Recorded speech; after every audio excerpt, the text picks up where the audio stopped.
नमस्कार मित्रांनो, science sports academy चरण या यूट्यूब चॅनलवरती मी आपलं सहर्ष स्वागत करतो. आज आपण अतिशय जे अ, पूर्वी प्राचीन काळापासून जे संप्रदाय वाङ्मय आहे, जे संत महात्मे जे होते, त्यांच्या काळामध्ये जे असणारं संप्रदाय वाङ्मय आहे किंवा भजन कीर्तनच्या माध्यमातून जे समाज सुधारण्याचं काम केलं जायचं, जे थोर महान पुरुष असतील,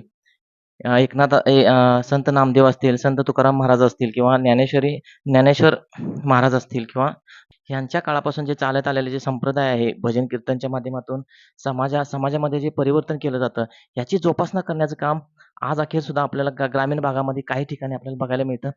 ह्या माध्यमातून आपल्याला आज चर्चा करायची आहे आणि ही जी जोपासना आहे, ही जी जोपासना करण्याचं काम जे समोर आपल्या दिसत आहेत, कमी वयामध्ये हे संप्रदायाचं जोपासना हे करत आलेले आहेत आणि लहानपणापासून यांना आवड असल्यामुळे हे जे कीर्तन वगैरे आहे याच्या माध्यमातून विविध कार्यक्रमामध्ये जाऊन आपलं जी महात्मा महात्मा जे आहेत ह्यांचं जे संदेश आहेत, हे संदेश पोहोचवण्याचं काम हे करत आलेले आहेत. आपण त्यांच्याकडून सर्व गोष्टी जाणून घ्यायच्या आहेत, की सुरुवातीला मी तुम्हाला यांची ओळख करून देण्यापूर्वी मी तुम्हाला सांगतो, की ही जी अ, हे जे तुम्हाला तुमच्यासमोर जे तबला दिसत आहे, याच्या संदर्भात सुद्धा हे दोघं आपल्याला माहिती देतील आणि ह्यांच्याकडूनच आपण जाणून घ्यायचं आहे, की हे कशा पद्धतीनं तुम्ही कुठे-कुठे जाता किंवा हे कशा पद्धतीनं तुमचे कार्यक्रम होतात किंवा ह्याच्यातून लोकांना संदेश काय मिळतो, हे आपण जाणून घेण्यापूर्वी आपण त्यांच्याकडून थोडासा परिचय घेऊया. तर सुरुवातीला मला तुझं नाव, परिचय आणि तुझ्या गावाचं नाव हे मला सुरुवातीला सांग, की जेणेकरून लोकांना ते समजेल. माझे नाव माझे नाव रितेश दिलीप सुतार. मी राहणार धानकेवाडी. आमच्या गुरुचे नाव मी पहिल्यांदा कालिदास शिंदे, राहणार गुढे यांच्या इथे शिकलो.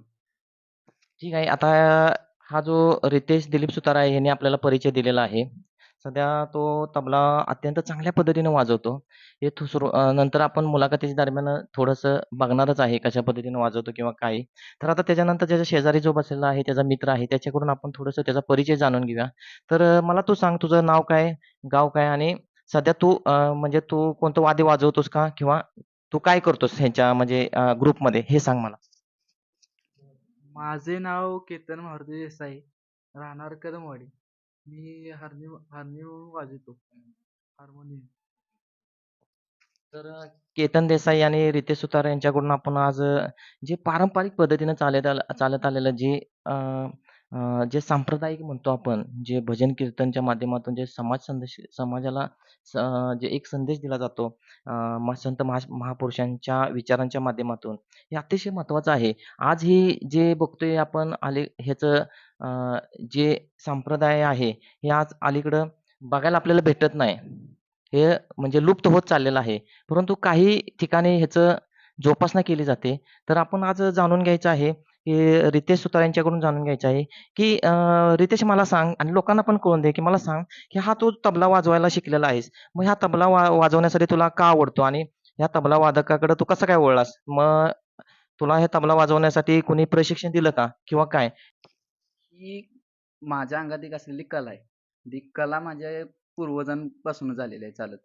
ती कला माझ्या पूर्वजांपासून चालत आलेली आहे. ते माझे पप्पाही वाजवतात, वडील वाजवतात.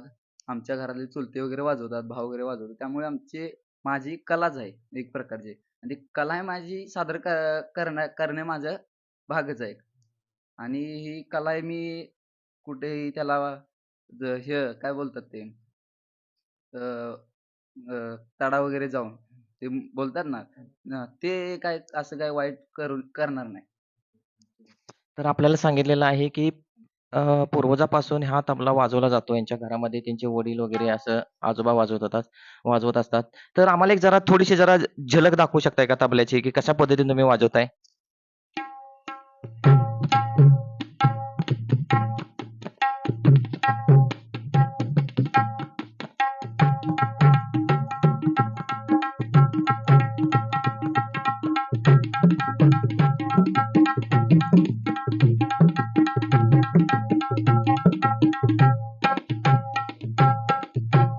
हे बघा, अतिशय उत्कृष्ट पद्धतीनं हा तबला वाजवतोय मुलगा, कमी वयामध्ये. आता सध्या तो इंजिनिअरिंग डिप्लोमाला शिकत आहे गोगावला आणि ह्या शिक्षण पूर्ण शिक्षण करत-करत हे जी पारंपरिक पद्धतीने चालत आलेलं जे आहे, ते त्याची जोपासना करत-करत ज्या गावामध्ये त्यांना बोलावलं जातंय, त्या गावामध्ये ते जातात आणि कार्यक्रम सादर करतात. आता कार्यक्रम कोणत्या पद्धतीत सादर करतात किंवा संत महापुरुषांचे कोणते ते अभंग किंवा कीर्तन असेल ते म्हणतात, हे आपण त्यांच्या तोंडातूनच जाणून घ्यायचं आहे.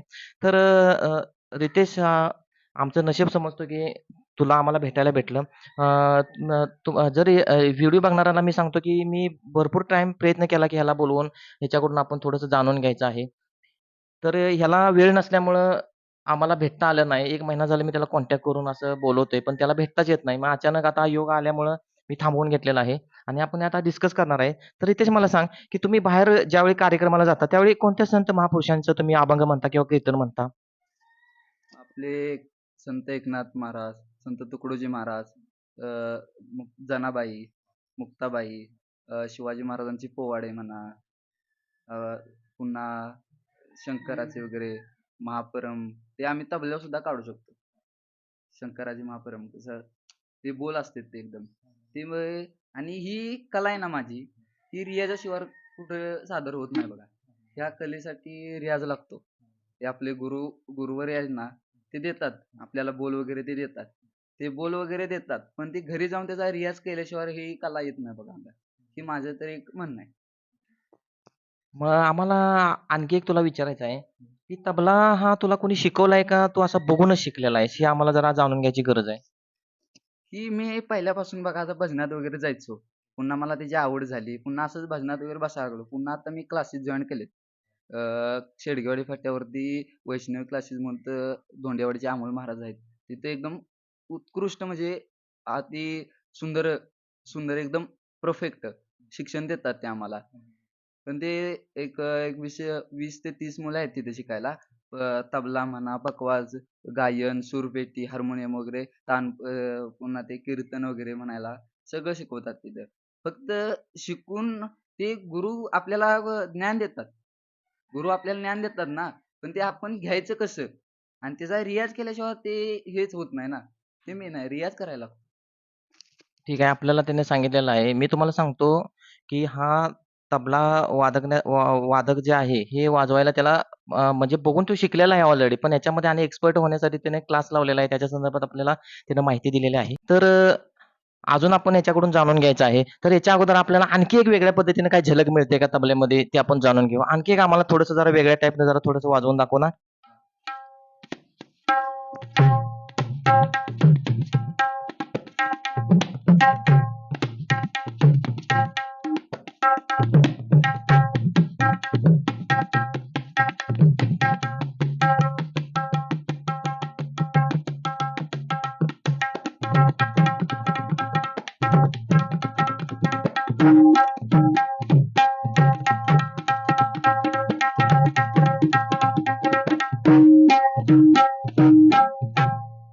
बघा, कला ही असते ना, ही कला कोणी शिकवून येत नसते. ही जन्मतःच प्राप्त झालेली असते. आज त्यांच्या घरामध्ये म्हणजे त्याचे वडील असतील, आजोबा असतील, ह्यांच्यापासून हे त्यानं बघून हे स्वतः शिकलेलं आहे आणि आता प्रोफेशनल क्लास त्यानं लावलेले आहेत. पण त्याच्या अगोदर त्याला जमतंय सगळ्या गोष्टी. आज त्यांच्या ग्रुपमध्ये कुठं जात असताना हे जे तबला आहे, हा महत्त्वाचा घटक आहे. त्याच्याशिवाय कार्यक्रमच होऊ शकत नाही. तर अजून आपण त्याच्याकडून थोड्याशा गोष्टी जाणून घेऊया.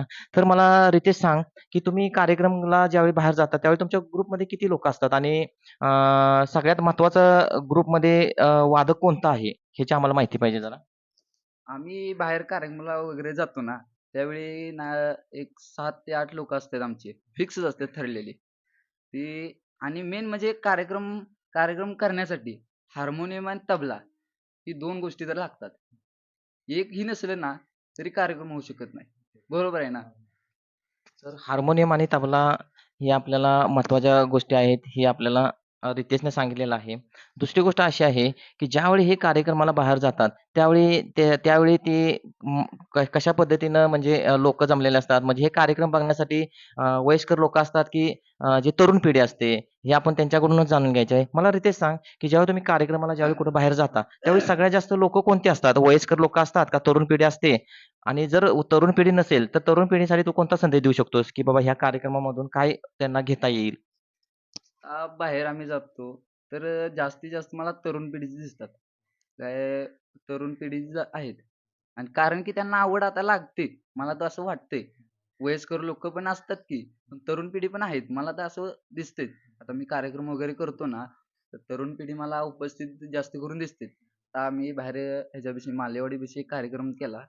तिथे पण एक मोठा कार्यक्रम झाला. तरुण पिढीच जास्त करून होती तिथं. ठीक आहे. म्हणजे तरुण पिढीला आता ह्या माध्यमातून आवड निर्माण होते असं आपल्याला दिसतंय आणि खरं सांगतो तुम्हाला जे संत महात्मांनी जे त्यांचं जे अभंग वगैरे म्हणलेलं आहे, त्याच्यातून भरपूर घेण्यासारख्या गोष्टी आहेत. मग ह्या गोष्टी लोकांच्यापर्यंत पोहोचवण्याचं माध्यम हे आहे. ह्या माध्यमाला आणि रितेशला आणि ह्या तबल्याला सलाम आहे, की ह्याच्या माध्यमातून समाजामध्ये थोडंफार संत महात्मा असतील किंवा जे संतांची नावं वगैरे सांगितलेली आहेत त्यांनी संत ज्ञानेश्वर असतील, संत तुकाराम असतील, संत एकनाथ असतील किंवा अ, असे भरपूर जे संत आहेत त्यांचं जे अभंग आहे किंवा त्यांचे जे विचार आहेत ते समाजापर्यंत पोहोचवण्याचं काम यांच्या माध्यमातून होतं. आता हार्मोनियम आता जसा तबला आहे तसं हार्मोनियम संदर्भामध्ये सुद्धा रितेशने सांगितलेलं आहे. तर हार्मोनियम हा सुद्धा घटक महत्त्वाचा आहे, तितकाच महत्त्वाचा आहे. त्याच्या संदर्भात आपण आता जाणून घ्यायचं आहे. केतन देसाई हा त्याचा मित्र आहे आणि हा सुद्धा त्यांना ग्रुपमध्ये असतो. तर केतन मला एक सांग, की तू कोणतं वाद्य वाजवतोस आणि ते वाद्य किती महत्त्वाचं असतं? जर ते नसेल तर मग तुमचा कार्यक्रम होऊ शकतो का? हे वाद्य लागतंच प्रत्येक कार्यक्रममध्ये. एक तर तबला आणि हार्मोनियम हे 2 असल्याशिवाय कार्यक्रम होतच नाही. म्हणजे ते सूर, ताल कसा धरायचा ते हार्मोनियम त्यासाठी लागतंच. सूरपेटी आणि हार्मोनियम. मग तुला हार्मोनियम म्हणजे तू शिकलास का की असं बघून शिकलेला आहेस का तुला म्हणजे कोणी प्रशिक्षण दिलेलं आहे हार्मोनियम वाजवण्यासाठी? प्रशिक्षण आता चालू आहे. आता क्लासेस माझा आता चालू आहेत शिडगेवाडी इथे. त्यांनी सांगितलं का तिथेच. ठीक आहे. आता हार्मोनियमच्या संदर्भामध्ये त्यांनी माहिती दिलेली आहे. तर सगळ्यात जास्त आपल्याला रितेशकडून जाणून घ्यायचं आहे. तर रितेश अजून पुढचा प्रश्न विचारण्यासाठी आणि काही वेगळ्या टाईपचं एक लोकांना म्हणजे तुझी कला दाखवू शकतोस का वेगळ्या टाईपनं आणि काय वाजवू शकतोस का? एक केरवा वाजवून दाखवतो केरवा. आता आपल्याला बघा केरवा वाजवून दाखवणार आहेत.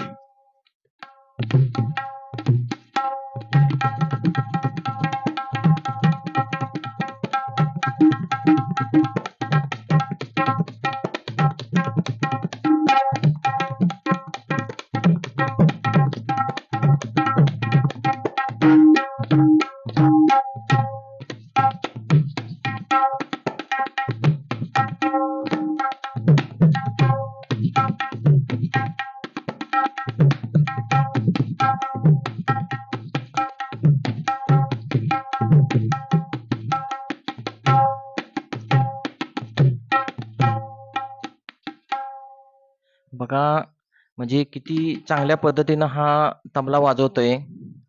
त्याच्या कलेला खरंच नतमस्तक आहे मी. अजून आपल्याला काही प्रश्न विचारायचे आहेत. तर रितेश मला एक सांग, ज्यावेळी तुम्ही कार्यक्रमाला जाता, कोणीही तुम्हाला बोलवतं कार्यक्रमाला, त्यावेळी तुमचं म्हणजे ते जे कार्यक्रमाला गेल्यानंतर तुम्हाला जे पैसे देतात, मानधन ते देतात, ते तुम्ही ठरवता का ते त्यांच्या इच्छेने देतात? का तुमचं काय असं नियोजन असतं का? ते कसं असतं माहिती आहे का? आपण हे काही मागू शकत नाही. ती त्यांची इच्छा असते एक. आता आपण एका कार्यक्रमाला गेलोय. आता तिथं कशी आपला कार्यक्रम झालाय सादर. आता आपला कार्यक्रम जर सादर झाला एकदम व्यवस्थित, तर ते आपल्या इच्छेने देतात. असं असतंय ते. हां, बघा म्हणजे हे ज्या ठिकाणी कार्यक्रमाला जातात, त्या ठिकाणी जे लोकं असतात, त्या लोकांना कार्यक्रम आवडल्यानंतर किंवा त्यांच्या इच्छेने जे काही त्यांना मानधन दिलं जाईल, ते त्यांच्या ग्रुपमध्ये त्यांना ते डिस्ट्रिब्यूट केलं जातं. म्हणजे वाटून घेतलं जातं. म्हणजे असं नाही, जर तुम्ही हा कार्यक्रम बघत असाल आणि कोणाला जर कार्यक्रम ठेवायचा असेल, तर तुम्हाला डिस्क्रिप्शन बॉक्समध्ये रितेश दिलीप सुतार यांचा मोबाईल नंबर आणि सगळी तुम्हाला माहिती मी ऑलरेडी देणार आहे. तुम्ही त्यांना कॉल करून कार्यक्रम ठेवू शकता. कारण का हा कार्यक्रम ठेवण्याचा मागचा उद्देश हाच आहे, की याच्या माध्यमातून समाजामध्ये चांगले संदेश जातात. संत महात्मा जे असतात त्यांचे विचार जातात. अशा पद्धतीनं हा कार्यक्रम असतो. दुसरी गोष्ट मला एक सांग, की ज्यावेळी तुम्ही कार्यक्रमाला जाता, त्यावेळी कार्यक्रमाला तुमचा कार्यक्रम दिवसाचा असतात का जास्तीत करून नाईटला ठेवलं जातं? आमचं कार्यक्रम बघा तसं नाईटलाच असते जास्ती करून. दिवसाचं वगैरे असं जर कुणी बोलवलंच, जर बाहेर कार्यक्रम असला तर दिवसाचं वगैरे पण जायला लागतं. पण जास्ती करून आमचे नाईटलाच कार्यक्रम असतात. हां, आता त्यांनी सांगितलेलं आहे शक्यतो रात्रीचे सगळे लोकं भेटतात त्यामुळे रात्रीचाच हा कार्यक्रम ठेवला जातो. दुसरी गोष्ट अशी आहे, की हा कार्यक्रमामध्ये हे आतापर्यंत ह्यांनी आजूबाजूच्या भागामध्ये कार्यक्रम केलेले आहेत. तर सध्या तुम्ही कोणत्या-कोणत्या ठिकाणी कार्यक्रम केलेत? अलीकडे या 10 महिन्याभरात किंवा या वर्षभरामध्ये किंवा आता जो 2024 गेला, तर 2024 मध्ये आजूबाजूच्या भागामध्ये कुठे-कुठे तुम्ही फिरलेला आहे? किंवा लांब कुठे जाता तुम्ही कार्यक्रमाला? किंवा महाराष्ट्रामध्ये कुठं असं बाहेर गेलेला आहे का? किंवा महाराष्ट्रभर असं कुठे फिरता का? ठराविक गावाची एक नाव आम्हाला सांगू शकाल की ह्या-ह्या ठिकाणी आम्ही जातो कार्यक्रमाला? आपल्या जवळपासच बांबवडे म्हणा, कोकरूड, मलकापूर, इकडं शेडगेवाडी साईडला पुढं काय ते म्हणतात ते तुरुकवाडी वगैरे त्या साईडलाच असतं जास्त करून आम्ही. आपल्या इथंच आजूबाजूला ते घोगाव म्हणा त्या साईडलाच असतं. तर हे आपल्या आजूबाजूच्या भागामध्ये ह्या म्हणजे तुरुकवाडी असेल किंवा मलकापूर असेल ह्या ठिकाणी जातात हे. जरी महाराष्ट्रामध्ये समजा महाराष्ट्रामधील कोणत्याही कानाकोपऱ्यामध्ये जर आपला हा व्हिडिओ जर बघत असेल कोण, तर त्यांनी सुद्धा जर त्यांना कॉन्टॅक्ट केला तर ते येण्याचा प्रयत्न करतील, जर तुमची डिमांड असेल तर. पण मला एक सांगायचं आहे, मला हा व्हिडिओ घेऊन येण्याचा उद्देश हाच आहे, की हे जे बालकलाकार आहेत, यांची कला बघा किती आहे. ह्या ह्या असल्या कलेकडे जास्त करून मुलं वळत नाहीत. आता ॲडव्हान्स टेक्नॉलॉजी आल्यामुळं, मोबाईल हातात आल्यामुळं मुलांना हे दुर्मिळ होत चाललेलं आहे. हे आता ॲक्चुअली जर एखाद्याला विचारलं ह्याला काय म्हणतात? हे दुसऱ्या लहान मुलांना सांगता येणार नाही. पण मी सुद्धा ह्याची माहिती घेतलेली आहे. हा तबला वाजवणं किंवा अ, ह्या तबल्याचा कशा पद्धतीनं यूज केला जातो, हे आपल्याला स्वतः रितेश दाखवत आहे. तर रितेश आता पुढचा एक प्रश्न विचारतोय मी तुला. तर तोपर्यंत आणि काय तबल्यामध्ये आणि काय दुसरे वाजवू शकतोय का तो? मग जरा एक थोडंसं जरा एक 1 मिनिट झलक. त्याला म्हणू दे का मग? ठीक आहे. मग चालेल तो म्हणतोय की ह्यानं एक काहीतरी एखादं अभंग वगैरे असं काहीतरी म्हणून दे आणि मग तो वाजवतो. ठीक आहे. मग जो केतनच ना? केतन देसाई आहे तो थोडासा अभंग म्हणेल किंवा काय म्हणेल. त्याच्यानंतर हा त्याला साथ देईल. थोडंसं बघा. कोरस हां, कोरससाठी. कोरस का? हां, 1 मिनिटं. तुम्ही आता काय म्हणणार आहे आणि तो तू कशा पद्धतीने साथ देणार ह्याची जरा माहिती दे. संत चोखोमेळांचा हा अभंग आहे आता. अं, अबीर गुलाल उधळीतो रंग नाता घरी नाचे सक्का पांडुरंग. आता संत चोखोमेळ्यांचा अभंग केतन देसाई म्हणणार आहे आणि त्याला साथ देणार आहे आपले बालकलाकार म्हणलं तर चालेल आणि तबला वादक, प्रसिद्ध तबला वादक म्हणलं तरी चालेल. कारण का तबला वाजवण्याचा अतिशय उत्कृष्ट पद्धतीने काम करत आहे. आता एक संत चोखोमेळाचा एक अभंग आता म्हणणार आहे. तर तुम्ही अभंग कशा पद्धतीने म्हणला जातो ते आपण बघूया थोडक्यात. अबीर गुलाल उधळीत रंग, अबीर गुलाल उधळीत रंग, रंग रंग नाता घरी नाचे माझ्या सखा पांडुरंग, नाता घरी नाचे माझ्या सखा पांडुरंग, नाता घरी नाचे माझ्या सखा पांडुरंग.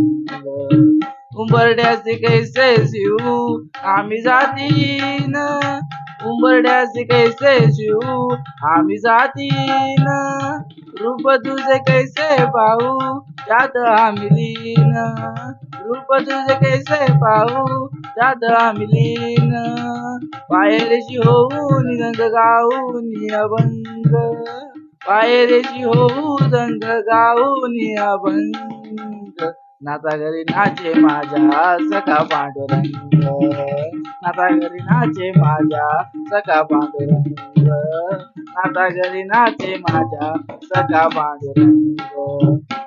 वाळवंटी गाऊ आम्ही वाळवंटी नाचू, वाळवंटी गाऊ आम्ही वाळवंटी नाचू, चंद्रभागेच्या पाण्याने अंग अंग न्याऊ, चंद्रभागेच्या पाण्याने अंग अंग न्याऊ, विठ्ठलाचे नाम घेऊन संग, नाता घरी नाचे माझ्या सखा पांडुरंग, नाता घरी नाचे माझ्या सखा पांडुरंग, नाता घरी नाचे माझ्या सखा पांडुरंग. धन्यवाद रितेश आणि केतन. बघा अतिशय चांगल्या पद्धतीने हा कार्यक्रम आपलं अभंग म्हणलेला आहे त्यांनी. असे जर तुम्हाला खरंच जर अभंगाची जर आवड असेल आणि सामाजिक जर काही संदेश द्यायचे असतील एखाद्या कार्यक्रमाच्या माध्यमातून, तर यांच्याशी संपर्क साधा. हे अतिशय चांगल्या पद्धतीनं कार्यक्रम करतात आणि ह्याने आपल्याला थोडीशी चांगल्या पद्धतीने माहिती दिलेली आहे.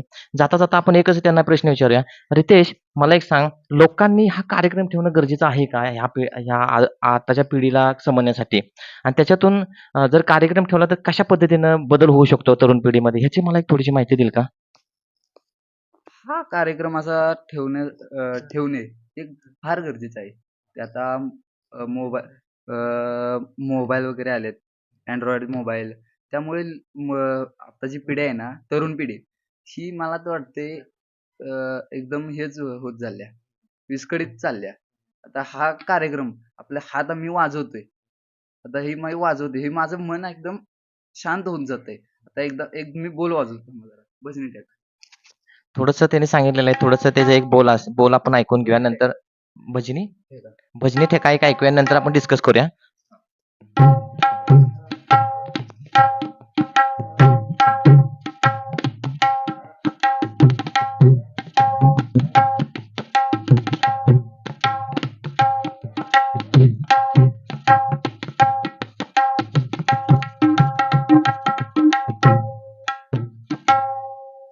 बघा, थोडंसं आपण त्याच्याकडून जाणून घेतलेलं आहे. तर आपण केतनकडनं पण आपण थोडंसं जाणून घेऊया. केतन, मला एक सांग, की हा कार्यक्रम ठेवल्यानंतर म्हणजे तरुण पिढीमध्ये काय बदल होईल का? आणि त्याच्यातून काय संदेश भेटू शकतो त्यांना? हा कार्यक्रम ठेवणे गरजेचं आहे. आताची पिढी जास्त विस्कळीत चालली आहे. म्हणजे मोबाईलचा वापर, अतिवापर त्यामुळे. हा कार्यक्रम ठेवला म्हणजे मन एकदम शांत होतं. भजन-बिजन ऐकल्याने मन शांत होतं. हा कार्यक्रम ठेवल्याने तरुण पिढी ही अभंगानातं त्या भजनीकडे वळू शकते. त्यामुळे हा कार्यक्रम ठेवणे गरजेचं आहे. ठीक आहे. आता आपल्याला त्यांनी सांगितलेलं आहे कार्यक्रम का ठेवणं गरजेचं आहे आणि त्याच्यातून काय बदल होऊ शकतो. तर आपण याचा आभारी मानूया. ह्याने आपल्याला येऊन थोडीशी चांगल्या पद्धतीने माहिती दिली. हे आपल्याला तबला जे कौशल्य आहे, कशा पद्धतीने वाजवलं जातं, हे आपण ह्याच्यामध्ये बघितलेलं आहे. आणि जर तुम्हाला हा कार्यक्रम जर ठेवायचा असेल, तर डिस्क्रिप्शन बॉक्समध्ये मी सगळी माहिती देणार आहे. तुम्ही अवश्य त्यांना कॉल करून बोलवू शकता. अतिशय चांगल्या पद्धतीने ही कला सादर करतात. हे थोडंसं तुम्हाला मी दाखवण्याचा प्रयत्न केलेला आहे.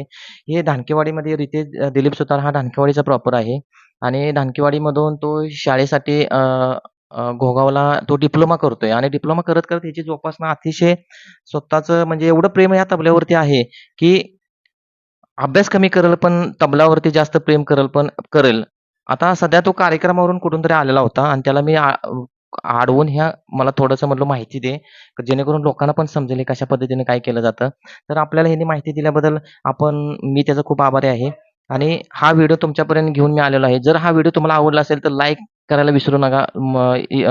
इतर लोकांना हा शेअर करा आणि चॅनलला सबस्क्राईब करायला विसरू नका. जाता-जाता एकच प्रश्न आपण विचारूया त्यांना, की रितेश, मला एक सांग, की हा जो तबला तू वाजवतोस, ज्यावेळी कार्यक्रमामध्ये तू तबला वाजवतोस, त्यावेळी लोकांच्याकडून उत्स्फूर्त अशी प्रेरणा येते का, की एक एक प्रेरणा येते का, की एक अभंग एखादा चांगला म्हणलेला आहे, की तो पुन्हा एकदा होऊन दे, पुन्हा एकदा होऊन दे?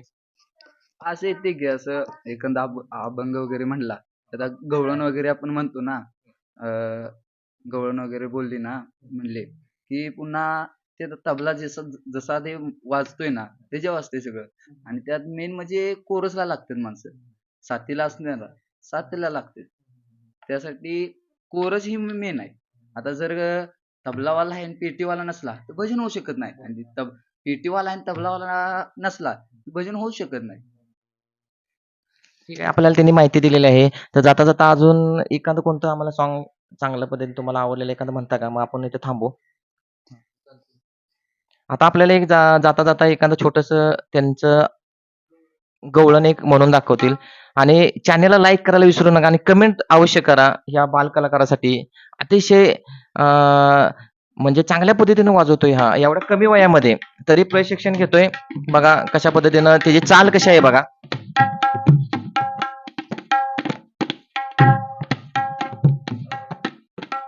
बघा, म्हणजे आता एक मिनिटं. आता तुम्ही काय म्हणणार आहे आणि त्याची माहिती मला दे आणि तुम्ही काय म्हणणार आहे?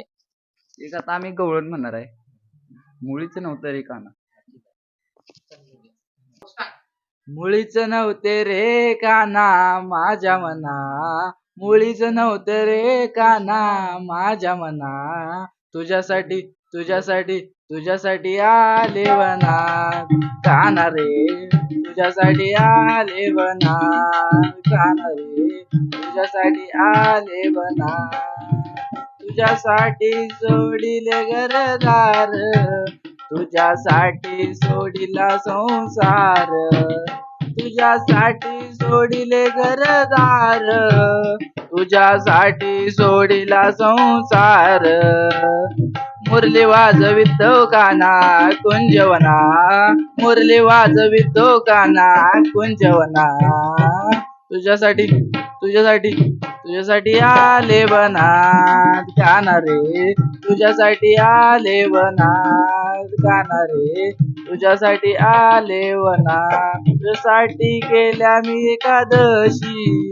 तुझ्यासाठी राहिले उपवासी तुझ्यासाठी केल्या मी एकादशी तुझ्यासाठी राहिले उपवासी मुरली वाजवितो काना कुंजवना मुरली वाजवितो काना कुंजवना तुझ्यासाठी तुझ्यासाठी तुझ्यासाठी आले वनात काना रे तुझ्यासाठी आले वनात काना रे तुझ्यासाठी आले वनात का जनार्दन विनवित राधा राजन आले तुला मी गोविंदा एका जनार्दन विनवित राधा शरण आले मी तुला गोविंदा मुरली वाजवितो काना कुंजवना मुरली वाजवितो काना कुंजवना तुझ्यासाठी तुझ्यासाठी तुझ्यासाठी आले वनात काना रे तुझ्यासाठी आले वनात